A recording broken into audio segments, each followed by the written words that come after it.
رخ کرتے ہیں business news کی جانب۔ توانائی بحران پر قابو پانے کے لیے کمشنر کراچی نے شاپنگ مال اور مارکیٹس رات 8:30 بجے بند کرانے کے لیے ڈپٹی کمشنرز کو ہدایات جاری کر دی۔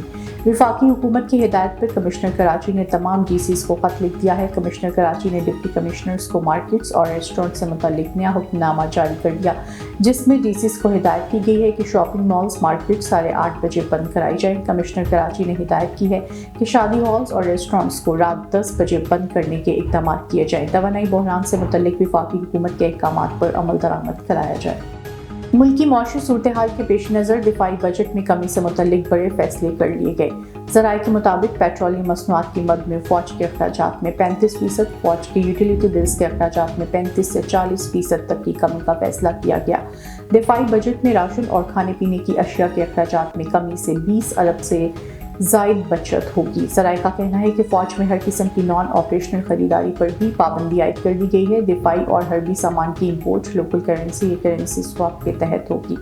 ذرائع کے مطابق ٹریننگ کے لیے جدید ٹیکنالوجی اور آن لائن سیٹنگز بڑھانے کا فیصلہ کیا گیا۔ ملک کی معیشت میں بہتری کے لیے ہر قسم کے اخراجات میں کمی فوری نافذ العمل کر دی گئی ہے۔ وزیر تجارت سید نوید قمر نے واشنگٹن میں امریکہ کی تجارتی نمائندہ کے ساتھ ملاقات کی۔ ملاقات میں تجارت، سرمایہ کاری، ٹیکسٹائل، ڈیجیٹل تجارت، منڈیوں تک رسائی میں اضافہ، حقوق ملکیت اور دانش سمیت سابقہ جاتی امور اور خواتین کو بااختیار بنانے کے شعبہ جات میں تعاون کے فروغ کے موضوع پر جامع مذاکرات کیے گئے۔ وزیر تجارت پاک امریکہ تجارت و سرمایہ کاری فریم ورک ایگریمنٹ کونسل کے وزارتی اجلاس میں پاکستان کے وفد کی قیادت کر رہے ہیں۔